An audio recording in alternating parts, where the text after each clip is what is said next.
નમસ્કાર મિત્રો, જીગર sir physics YouTube ચેનલમાં આપ દરેકનું હાર્દિક સ્વાગત છે. જો આપ લોકોએ મારી ચેનલને લાઈક, શેર અને સબસ્ક્રાઇબ ના કરી હોય તો ઝડપથી કરી નાખો. આજે આપણે ધોરણ 12 ચેપ્ટર 8 નું ઉદાહરણ નંબર 1.9 જોઈશું. એની રકમ બોલું છું 10⁻8 કુલમ અને -10⁻8 કુલમ મૂલ્યના બે બિંદુવત વિદ્યુતભારો અનુક્રમે Q1 અને Q2 એકબીજાથી 0.1 મીટર અંતરે મૂકેલા છે. આકૃતિમાં દર્શાવેલ મતલબ આપણને આકૃતિ આપી દીધેલી છે તો આપણે આકૃતિ દોરી નાખીએ. આપણને આકૃતિ આ રીતે આપેલી છે.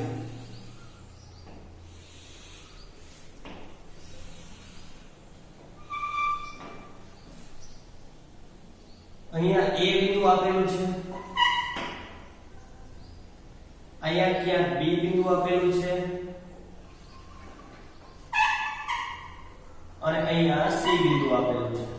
બરાબર. અહીંયા Q1 વિદ્યુતભાર મૂકેલો છે, અહીંયા Q2 વિદ્યુતભાર મૂકેલો છે.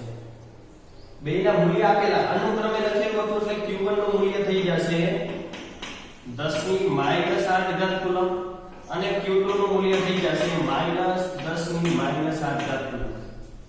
બરાબર છે. માઈનસ નિશાની માત્ર શેના માટે હોય? દિશા દર્શાવવા માટે થઈ હોય. આપણે મૂલ્યમાં ક્યારે માઈનસ નહીં મૂકીએ. બરાબર. દિશા નક્કી કરવા માટે જ માઈનસ નિશાની હોય. બંનેને એકબીજાથી 0.1 મીટર અંતરે મૂકેલા છે એટલે બંને વચ્ચેનું અંતર જે છે એ 0.1 મીટર આપેલું છે. 0.1 મીટર.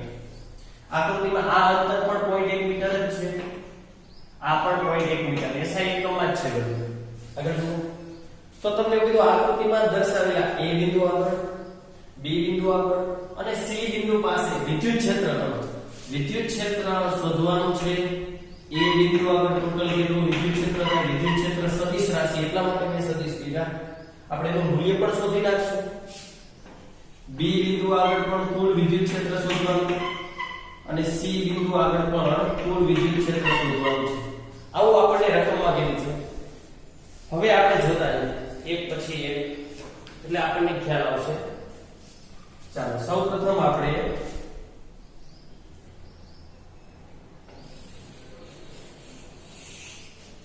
A બિંદુ આગળ વિદ્યુત ક્ષેત્રની ગણતરી કરીએ. આપણે જોયું એક વિદ્યુતભાર હોય તો આપેલા બિંદુ જે તે બિંદુએ વિદ્યુત ક્ષેત્ર કેટલું થાય કે Q/R². એક કરતા વધારે વિદ્યુતભાર હોય તો જે તે બિંદુએ વિદ્યુત ક્ષેત્ર શોધવું. એ બિંદુએ વિદ્યુત ક્ષેત્ર કેટલું થાય?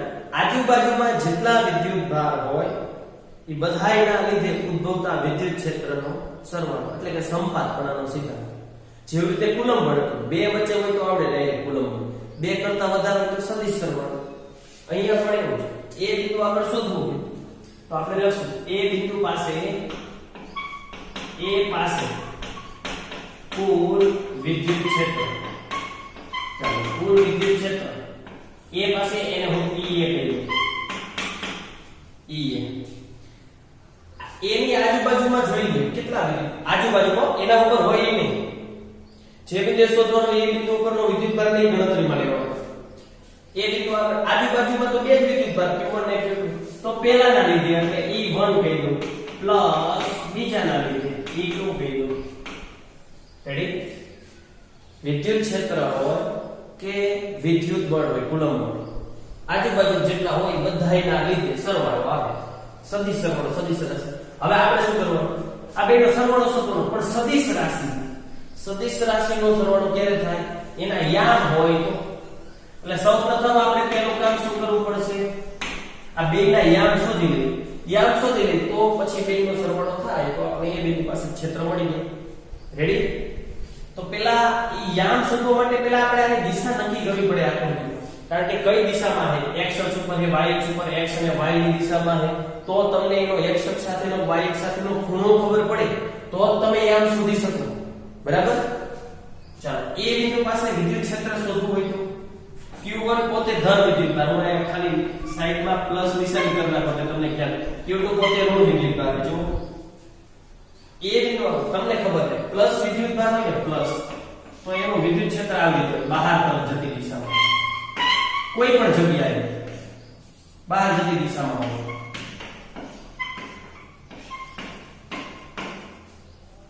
પ્લસ થીટામાં જાવ ફરતી બાજુ એટલે બહાર જતી દિશામાં પ્લસ આનો વિદ્યુત ક્ષેત્ર બહાર તરફ જતી દિશામાં આપણે આ જગ્યાએ વિચારો કઈ તરફ જાય છે વિદ્યુત ક્ષેત્ર આ જગ્યાએ A નું વિદ્યુત ક્ષેત્ર આ તરફ જાય પેલાનું વિદ્યુત ક્ષેત્ર આ તરફ એટલે આ E1 થયા આ E1 ની દિશા મેં દર્શાવી ખ્યાલ આવ્યો સમજાણો કોઈ એમ કે સાહેબ આ બધું એટલે ભાઈ તીર તમે Q1 નું વિદ્યુત ક્ષેત્ર એ બિંદુ આપણે વિચારો તો આમ નહીં સાહેબ અહીંયા તીર દોરો તો એ કઈ ખોટું નથી તમારું તીર આમ જાય એટલે ઈ દિશામાં તો તમે ગમે તેટલો લાંબો ટૂંકો સદિશ દોરી શકો રેડી બીજું એવી રીતે નક્કી ન કરું તો આવી રીતે નક્કી થાય જે બિંદુએ વિદ્યુત ક્ષેત્ર શોધવાનું ઈ બિંદુએ એકમ ધન વિદ્યુત બળ મૂકવાનો એકમ ધન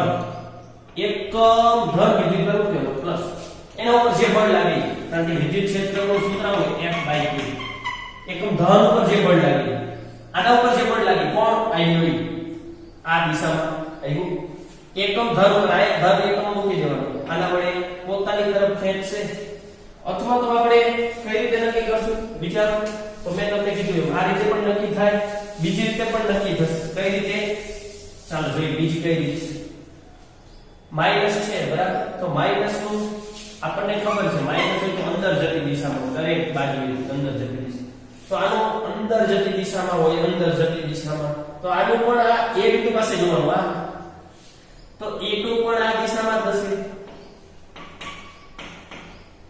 જે બિંદુએ વિદ્યુત ક્ષેત્ર શોધવાનું હોય એ બિંદુએ યામ પદ્ધતિ લેવી હોય અહીંયા ઉગમ બિંદુ વિચારી લો x અક્ષ આ y અક્ષ અને આ x અક્ષ એટલે હવે E1 અને E2 ના યામ આવશે તો હવે આપણે લખી નાખશું બરાબર E1 ચાલો E1 સદિશ બરાબર E1 આ તરફ છે બરાબર અહીંયા ઉગમ બિંદુ વિચારી લો તો આ x અક્ષ ઉપર યામ થયો E1 નો x અક્ષ ઉપર હોય એટલે y યામ તો 0 હોય આ નક્કી જ છે તમને ખબર જ છે અને એનું મૂલ્ય કેટલું હોય એની લંબાઈ જેટલું આપણે સમતલમાં ગતિ ચેપ્ટરમાં ભણી ગયા કોઈ પણ સદિશની લંબાઈ કેટલી હોય એના મૂલ્ય જેટલી હોય આ તો આ કેટલું મૂલ્ય કહેવાય એના મૂલ્ય જેટલું એની લંબાઈ કેટલી હોય એનું મૂલ્ય E1 એ ધન x અક્ષ દિશામાં છે બરાબર એટલે પ્લસ યામ આવે ચાલો E1 એટલે આના લીધે એટલે E1 એટલે પેલા લીધે તો શું આવશે સૂત્ર k q1 r1/2 ચાલો કિંમત મૂકી દો કે રાખવી હોય તો એમ નામ રખાય પછી છેલ્લે સાદુરૂપ આપો તો પણ ચાલે આપી દો 9 × 10 ની 9 ઘાત q1 નું ખાલી મૂલ્ય જ મૂકવાનું 10 ની -8 ઘાતમાં પ્લસ માઈનસ હોય તો લખવાનું છેદમાં r1/2 એટલે એ વિદ્યુત ભાગથી a સુધીનું આખું પોઈન્ટ 1 આપ્યું આખું પોઈન્ટ 1 તો આ કેટલું થાય 0.5 થશે તો 0.5 નો વર્ગ હવે તમે આટલું સાદુરૂપ આપી એકસો જાતે તો આ E1 મળી જાય E1 નો એકમ થાય ન્યૂટન પર કુલમ F/Q એટલે ન્યૂટન પર કુલમ લખવા બાકીના દરેકના એકમ આપેલા છે E1 મળી ગયા E2 100 તો E2 મળી જાય બેનો સરવાળો કરો a પાસે મળશે ચાલો હવે E2 મેળવીએ ચાલો E2 એટલે 14 આ રીતે યામ પદ્ધતિ વિચારીએ x યામ ને y યામ તો E2 x અક્ષની દિશામાં હોય તો યામ સરળ y યામ 0 થઈ જાય y યામ 0 રેડી ચાલો E2 નું મૂલ્ય કોના લીધે છે બીજાના લીધે હતું E2 એટલે k q2 r2/2 હવે સમજો જે વિદ્યુત ભાર હોય એ વિદ્યુત ભારથી જે બિંદુ a બિંદુ પર શોધો તો એ બે વચ્ચેનો અંતર 0.5 આ 0.5 કારણ કે આખું પોઈન્ટ 1 હતું તો 0.5 થશે તો મૂકી દો કિંમત 9 × 10 ની 9 ઘાત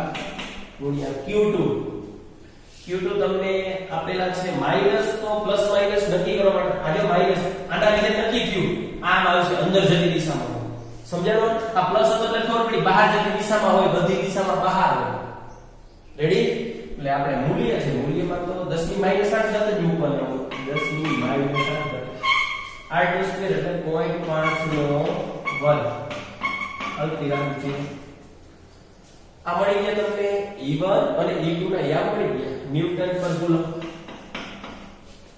તો હવે E1 E2 ના યામ મળી ગયા તો હવે સમીકરણ 1 માં કિંમત મૂકો એટલે એ બિંદુ પાસે ટોટલ વિદ્યુત ક્ષેત્ર મળી જાય. ચાલો તો સમીકરણ 1 પરથી સમીકરણ 1 પરથી શું થઈ જશે? ચાલો મૂકી દઈએ કિંમત.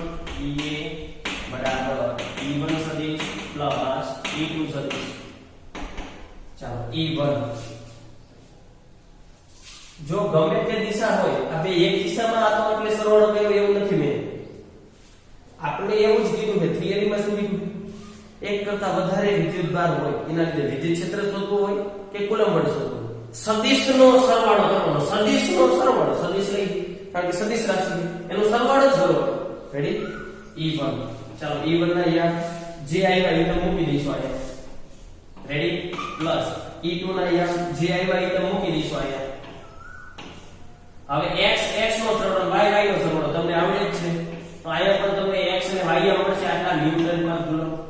આ તો સદિશ મેળવો. આપણે એવું ન કીધું કે પરિણામી કુલ વિદ્યુત ક્ષેત્રનો સદિશ મેળવો, તો આપણે એની દિશા પણ શોધી નાખવાની અને મૂલ્ય પણ શોધી નાખવાનું.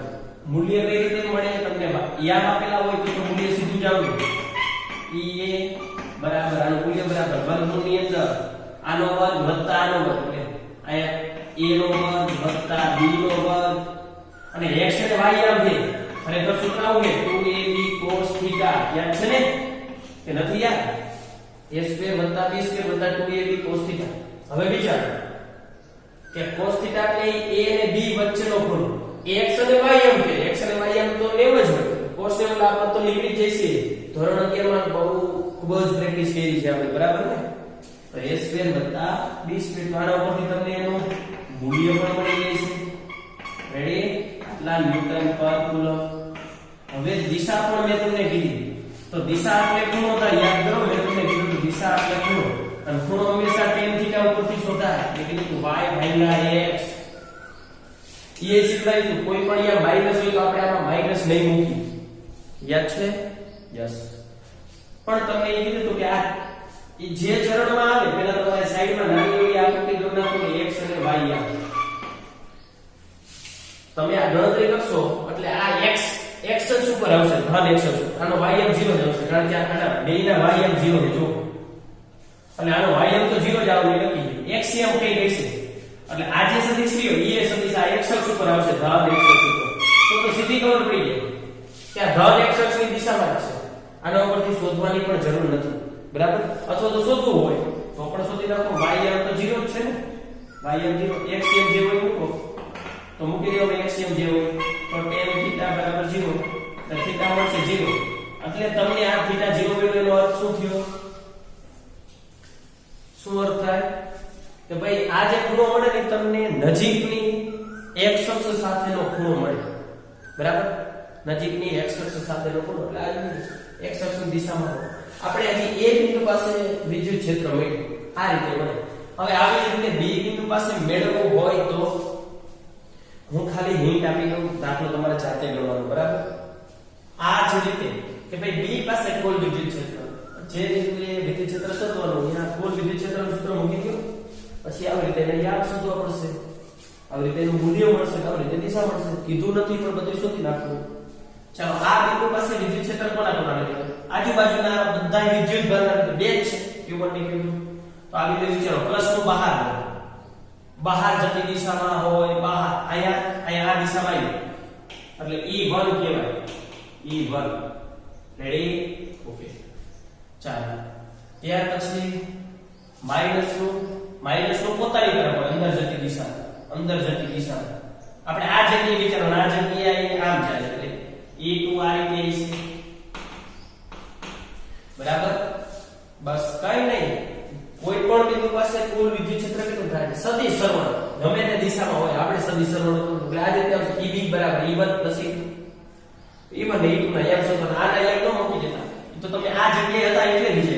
હવે આ જગ્યાએ x અને y યામ વિચારી આ x અક્ષ ઉપર થાય, આ ઋણ x અક્ષ ઉપર થાય. યામ શોધતા આવડે છે ઋણ x અક્ષ ઉપરના યામ, ધન x અક્ષ ઉપરના યામ. પણ આ અંતર જોઈ લેવાનું ખાસ. આ અંતર તમને આપેલું છે 0.05. આ અંતર આપેલું છે 0.05 આપેલું છે, બરાબર? સોરી મેં અહીંયા એક ભૂલ કરી નાખી. આ પોઈન્ટ એક હતો એને અડધા કરશો એટલે 0.05 થશે હો. 0.05 મેં 0.5 મૂક્યા ને 0.05 થશે બરાબર આ એક જોઈ લેજો બરાબર થશે ક્લિયર થઈ ગયું આ 0.05 આપે એટલે પહેલા માટે શોધો પહેલાના લીધે તો અંતર આટલું છે 0.0 પણ બીજા માટે શોધો તો બીજા માટે અંતર 0.1 અને 0.05 થશે આવડી જાય ઓકે એટલે b પાસે આવી રીતે તમને મૂલ્ય અને દિશા મળી ગઈ પછી c પાસે આ બિંદુ પાસે આના લીધે કઈ તરફ વળી છે દિશા ખાસ દોર નાખો એટલે આવડી જાય એકદમ સરળ આ બહાર જતી દિશામાં હોય આ જો આ બાજુ E1 અર્થ સમજાય આનો વિચાર તો આપણે આ બિંદુ પાસે જો ને બિંદુ પાસે શું થાય આનો અંતર જતી દિશામાં એટલે હું આમ લીધી આમ હાથને એક્શન કરું બરાબર આ રીતે E2 આ રીતે મળ્યા આ ઓગમ બિંદુ લઈ લેવાનું આ લઈ લો ઓગમ બિંદુ આ y અક્ષ આ x અક્ષ લીધી x અક્ષ સાથેનો ખૂણો જોઈએ યાદ શોધવા માટે હવે આ ખૂણો કેટલો થાય કોઈ કહીએ કે આ ખૂણો મળી જાય બોલો મને ખબર પડે આ ખૂણો કેટલો છે 60 ડિગ્રી આ 60 જ થાય બે રેખા થઈ ગઈ ને બે રેખા આ ખૂણો એ તો જાવ 60 કેમ 0.1 અને 0.1 સમબાજુ ત્રિકોણ રકમમાં નથી કીધું પણ ત્રણેય અંદર 0.1 આપેલા એટલે 60 ડિગ્રી આના એ મળી જાય તો હવે આના મળવા જોઈએ કઈ રીતે આ ખૂણો કેટલો આ 60 તો આ પણ 60 જ થશે એટલે આના અહીંયા પણ માઈનસ આવશે આ ચોથા ચરણમાં આ પહેલા ચરણમાં છે આ ચોથા ચરણમાં તો આવડે એને પછી આ જ રીતે દાખલો ગણવાનો તો ક્લિયર થઈ ગયું સમજાણ દાખલો બરાબર રેડી ત્યાર પછી આપણે આગળની એક નાનકડી એવી થિયરી જોઈએ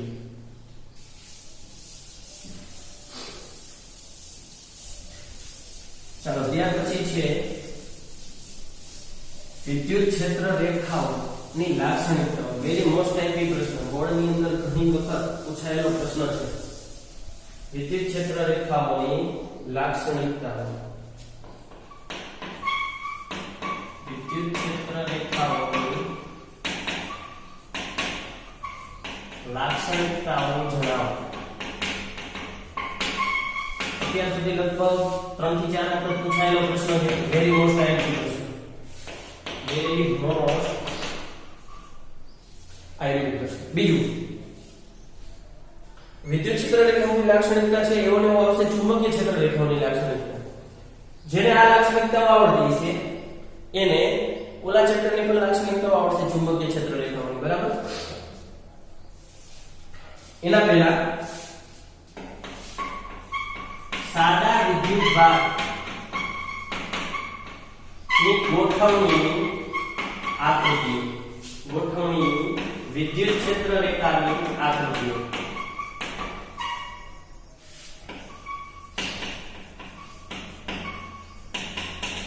હવે સમજો આ શું કહેવા માંગે સાદા વિદ્યુત ભાર હોય એની ગોઠવણી હોય એની વિદ્યુત ક્ષેત્ર રેખાની આકૃતિઓ કેવી કેવી આ પ્રશ્ન સ્વરૂપે તૈયાર નહીં કરો તો પણ ચાલશે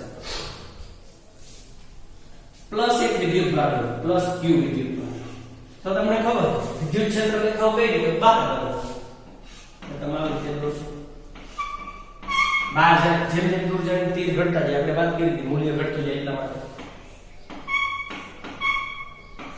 અહીંયા પણ એક થશે બરાબર આ સમજણનો અર્થ એટલે આને એમ પણ લખી શકાય q ગ્રેટર ધેન 0 એટલે કે ધન ઋણની હોય તો તમને ખબર જ છે ઋણની કઈ રીતે હોય અંદર જતી દિશા આ રીતે બરાબર આ રીતે ઋણની અંદર જતી દિશા ક્લિયર થયું એટલે આ થયું q ગ્રેટર ધેન 0 એટલે કે ધન આ થયું q લેસ ધેન 0 તમને બે ધન આપેલા હોય તો બે પ્લસ q બાજુ બાજુ આપેલા આપણને આટલી તો ખબર છે ધન ની બહાર જતી દિશામાં હોય હવે થોડીક ક્ષેત્ર રેખા હોય છે એવું ફરજિયાત ન હોય કે આટલી દોરવી જોઈએ ઓછી દોરો તો પણ ચાલે એ તો કોઈ વ્યક્તિ ગમે તેટલી દોરી શકે મેં તમને તે દિવસે પણ વાત કરી દોરાય ગમે તેટલી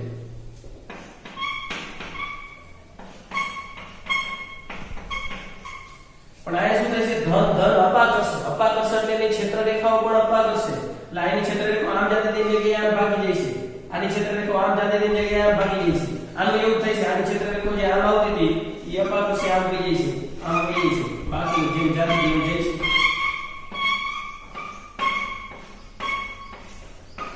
આ સમજાણો પ્લસ પ્લસ હોય તો આ રીતે થાય એક પ્લસ અને એક માઈનસ હોય તો આપણે જોઈએ એક પ્લસ a અને એક માઈનસ q એક પ્લસ q અને એક માઈનસ q તો આ કરશે બરાબર તો આ કરશે ધનની બહાર તરફ દોર નાખો આ બહાર તરફ દોર નાખો ઋણની અંદર જતી દિશામાં હોય બરાબર અંદર જતી દિશામાં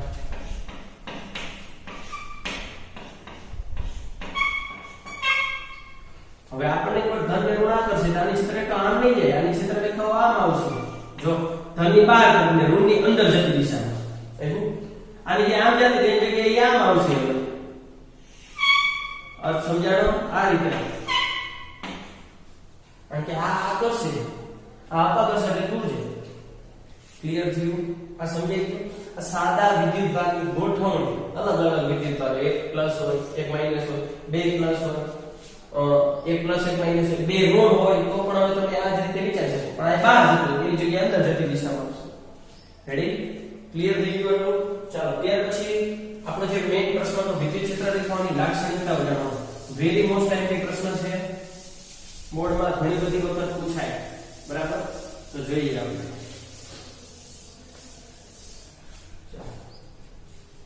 અલગ અલગ લાક્ષણિકતાઓ છે જોતા જઈએ વિદ્યુત ક્ષેત્ર રેખાઓ હંમેશા ધનથી શરૂ થાય ધનથી ઋણ તરફ તો અત્યારે આપણે પ્લસ અને માઈનસ q ની આકૃતિ દોરી દીધી માઈનસ q અને પ્લસ q તો ધનની બહાર જતી દિશામાં આ બધી દિશામાંથી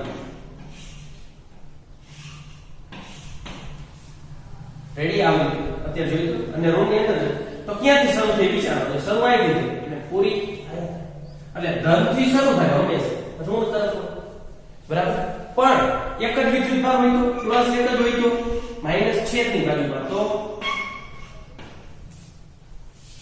અનંત અંતરે પૂરી થઈ જાય અનંત અંતરે પૂરી થાય અથવા માઈનસ q એકલો હોત તો માઈનસ q એકલો તો શું થાય અનંતથી શરૂ થાય અનંતથી શરૂ થાય આ શરૂ અનંતથી થઈ કહેવાય અને આ અનંતે પૂરી થઈ ગઈ એટલે એમ કહેવાય વિદ્યુત ક્ષેત્ર રેખાઓ હંમેશા ધનથી ઋણ તરફ અથવા એમ પણ કહેવાય વિદ્યુત ક્ષેત્ર રેખા અથવા તો વિદ્યુત ક્ષેત્ર હંમેશા ધનથી ઋણ તરફ અથવા તે અનંતથી આરંભ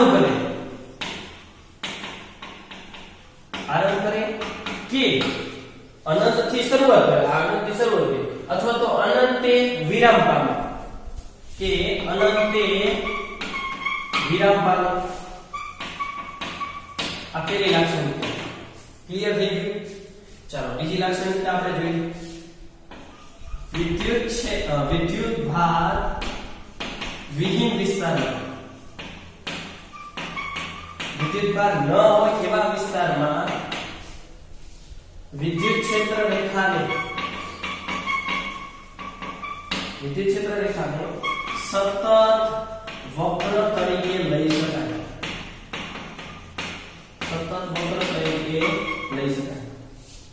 એટલે આવું છે જો પ્લસ q માઈનસ q અહીં વચ્ચે કોઈ વિદ્યુત ભાર નથી તો જો સીધી લાઈન જ દોરી આપણે સીધી લાઈન પછી વિદ્યુત ભાર આવે આપણે પાસે સ્ટોપ કરી પાછું અહીંથી શરૂઆત કરીએ એટલે કહેવાનો વિદ્યુત ભાર નથી આ વિસ્તારમાં તો સતત વક્ર આ સીધી લાઈન દોરી આપણે તૂટેલી લાઈન જ દોરતા અર્થ સમજાણો છે વિદ્યુત ભાર વિહીન વિસ્તારમાં વિદ્યુત ક્ષેત્ર રેખાને સતત વક્ર તરીકે લઈ શકાય ત્યાર પછી ક્ષેત્ર રેખા વિદ્યુત ક્ષેત્ર રેખાઓ બંધ ગાળો રચતી નથી ક્યારે બંધ ગાળો રચે નહીં જોડો બંધ ગાળો એટલે અહીંથી જ્યાં જાય પાછા અહીંથી આમ જવાનું એવું નથી થતું જો અહીંયાથી જ શરૂ થાય પછી અહીંથી આમ નથી થતું તમે સમજો આ બંધ ગાળો નો કે બંધ ગાળો આમ હોત ને તો થાય એક ક્ષેત્ર રેખા આમ જાય અહીંયાથી આમ આવે ને તો બંધ ગાળો કહેવાય. આ તો અહીંયાથી આમ જાય અહીંયાથી આમ જાય આ બંધ ગાળો નથી. અર્થ સમજાણો? અહીંયાથી આ અને અહીંયાથી પાછી પૂંછડી હોય ને અહીંયા માથું તો હાલે તો બંધ ગાળો કહેવાય. આમાં એવું નથી થતું. ધનથી શરૂ થાય અને ઋણમાં પૂર્ણ પામે એટલે ઋણની અંદર જતી દિશામાં હોય એટલે બંધ ગાળો ક્યારે રચતી નથી. ત્યાર પછી બે ક્ષેત્ર રેખા બે વિદ્યુત ક્ષેત્ર રેખાઓ ત્યારે એકબીજીને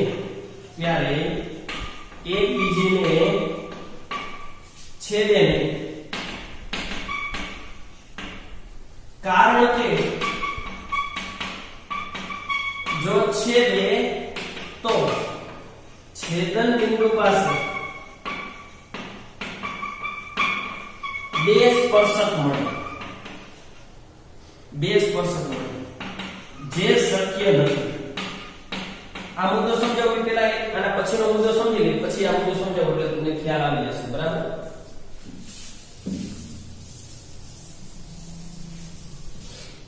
બીજો પોઈન્ટ એવો વિદ્યુત ક્ષેત્ર રેખા પરના કોઈ પણ બિંદુએ વિદ્યુત ક્ષેત્ર રેખા પરના કોઈ પણ બિંદુએ દોરેલ સ્પર્શક તે બિંદુએ વિદ્યુત ક્ષેત્રની દિશા દર્શાવે છે.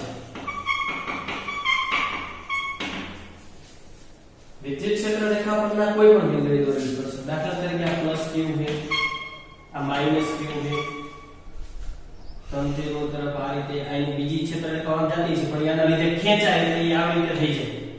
આની આમ જાતી છે બહાર તરફ પણ આના લીધે ખેંચાય એટલે એ આમ થઈ જાય. પછી આ રીતે પછી આમ થઈ જાય આની પછી આમ દાખલ થઈ જતી હોય. સમજો છો કેવું માટે આ વિદ્યુત ક્ષેત્ર રેખા છે એનું કોઈ પણ બિંદુ લઈ લો. આ બિંદુ લીધું આ બિંદુએ સ્પર્શક કરો તો આ બિંદુને સ્પર્શક આ રીતે થાય. તો આ સ્પર્શકની દિશા સ્પર્શક એટલે શું? વિદ્યુત ક્ષેત્ર દિશા. આ બિંદુએ વિદ્યુત ક્ષેત્ર આ દિશામાં છે. કોઈ રીતે સાહેબ તમે તીર આમ કેમ દોર્યું? આ તરફ દોર્યું. કોઈ એક જ તરફ હોય તીર વિદ્યુત ક્ષેત્ર દિશા એક જ તરફ હોય. ધન થી ઋણ તરફની દિશામાં હોય એટલે આ તરફ જ આવે એના સ્પર્શકનું તીર. સમજાણો અર્થ? એટલે આ તરફ દિશામાં હોય અને નક્કી થઈ ગયું આ બિંદુએ આ એક જ સ્પર્શક મળે. સ્પર્શક એક જ હોય કોઈ પણ બિંદુ. આ બિંદુએ સ્પર્શક કરો તો આમાં જ હોય બીજો કોઈ સ્પર્શક જ ન મળે તમને. એટલે કોઈ પણ બિંદુએ એક જ સ્પર્શક હોય અને એક સ્પર્શક અને સ્પર્શકની જે દિશા હોય એ વિદ્યુત ક્ષેત્ર દિશા હોય. તો હવે વિચારો બે ક્ષેત્ર રેખાઓ છેદે તો શું થાય? તો એનો છેદન બિંદુ પાસે બે સ્પર્શક મળે. હવે આવી રીતે બે ક્ષેત્ર રેખાઓ એકબીજાને આ રીતે છેદી. વિચારો તો આ બિંદુ આ રેખા ઉપર આવે આ રેખા ઉપર પેલા આ બિંદુની વાત હું આ રેખા ઉપર માટે કરું. આ બિંદુ આના ઉપર હે ને તો આ બિંદુનો સ્પર્શક તો આ રેખા માટે આ રીતે થયો ને તો આ બિંદુએ વિદ્યુત ક્ષેત્ર આમ થયું. હવે આ બિંદુ આ રેખા ઉપર આવે તો સ્પર્શક આ રીતે થયું. એક જ બિંદુએ સ્પર્શક તો એક જ હોય એ નક્કી છે એટલે એક જ દિશા મળે. પણ આ એક બિંદુએ બે દિશા મળી. શક્ય છે? શક્ય નથી. કારણ કે એક બિંદુએ એક જ સ્પર્શક મળે અને એક જ સ્પર્શક એક જ વિદ્યુત ક્ષેત્ર દિશા અને બે વિદ્યુત ક્ષેત્ર દિશા મળી એટલે બે ક્ષેત્ર રેખાઓ ક્યારેય એકબીજીને છેદે નહીં. બરાબર? ત્યાર પછી સમાન વિદ્યુત ક્ષેત્ર હોય સમાન વિદ્યુત ક્ષેત્રની ક્ષેત્ર રેખાઓ એકબીજીને સમાંતર અને સમાન હોય. આપણે આવશે સમાન વિદ્યુત ક્ષેત્ર અને અસમાન વિદ્યુત ક્ષેત્ર. સમાન વિદ્યુત ક્ષેત્રનો અર્થ એવો થાય દરેક બિંદુએ વિદ્યુત ક્ષેત્રનું મૂલ્ય ઇક્વલ હોય. તો એની ક્ષેત્ર રેખાઓ કઈ રીતે હોય? તો આ રીતે હોય. એકબીજાથી સમાન અંતરે આવેલી હોય અને સમાન દૂરવાળી. બરાબર છે? જેટલી લંબાઈ હોય એટલી દોરવાની. આ સમાન વિદ્યુત ક્ષેત્રનું સૂચન કરે. અર્થ સમજાણો તમને આગળ આવશે એટલે આપણે વિગતવાર તો આ 5 કે 6 લાક્ષણિકતાઓ હોય વિદ્યુત ક્ષેત્રની એક બે ટેક્સ્ટ બુકમાં નહીં આવી હોય પણ આપણે લખશું ખૂબ જ મોસ્ટ ટાઈમની પ્રશ્ન 3 થી 4 વખત પૂછાયેલો છે બોર્ડની અંદર ટૂંકમાં રિવાઇઝ કરી દો વિદ્યુત ક્ષેત્ર રેખા હંમેશા ધનથી ઋણ તરફ જ હોય એક જ વિદ્યુતભાર હોય તો અંતથી શરૂઆત કરે અનંતથી શરૂઆત કરે અથવા અનંતે વિરામ પામે બરાબર યાર વિદ્યુતભાર વિનિમય વિસ્તાર દાખલા તરીકે આ બાજુ બધે પ્લસ વિદ્યુતભાર હોય આ બાજુ બધે માઈનસ હોય તો ધનથી ઋણ તરફ જ હોય ધનથી ઋણ તરફ જ હોય વિદ્યુત ક્ષેત્ર તો આ વચ્ચેના વિસ્તારમાં તમે વિચાર કરો વચ્ચેના વિસ્તારમાં વિદ્યુતભાર છે જ વિદ્યુતભાર નથી તો અહીંયા ક્ષેત્ર રેખાઓ સતત વક્ર તરીકે દોરી શકે સતત દોરી ત્યાર પછી વિદ્યુત ક્ષેત્ર રેખાઓ ક્યારે બંધ ગાળો ન વચ્ચે આપણે હમણાં જ સમજ્યા હતા બરાબર આ રીતે થવું જોઈએ એક ક્ષેત્ર રેખા આમ હોય એક ક્ષેત્ર રેખા આમ હોય તો આને બંધ ગાળો કહેવાય પરંતુ આને બંધ ગાળો કહેવાય આને બંધ ગાળો કહેવાય પરંતુ આપણે તો આમ જ થતું યાદ છે રેડી તો આ ક્ષેત્ર રેખાઓ ક્યારે બંધ ગાળો રચતી નથી બીજું વિદ્યુત ક્ષેત્ર રેખાઓ ક્યારે એકબીજાને છેદે નહીં છેદે તો છેદન બિંદુ પાસે બે સ્પર્શક મળે એટલે કે વિદ્યુત ક્ષેત્ર રેખાની બે દિશા મળે જે ક્યારેય શક્ય નથી વિદ્યુત ક્ષેત્ર રેખા ઉપરના કોઈ પણ બિંદુએ દોરેલ સ્પર્શક કોઈ પણ બિંદુ ઉપર સ્પર્શક દોરો તો એ સ્પર્શક શું સૂચન કરે તો કે એ બિંદુએ વિદ્યુત ક્ષેત્રની દિશા દર્શાવે ત્રીજું સમાન વિદ્યુત ક્ષેત્રની ક્ષેત્ર રેખાઓ એકબીજાને સમાંતર હોય અને સમાન હોય યાદ રાખજો વિદ્યુત ક્ષેત્ર રેખાઓની સૌપ્રથમ માહિતી ફેરાડે નામના વૈજ્ઞાનિકે આપી કમ્પ્લીટ તો અહીંયા આ પ્રશ્ન પૂર્ણ થાય બાકીની ચર્ચા આપણે આગળના લેક્ચરમાં કરીશું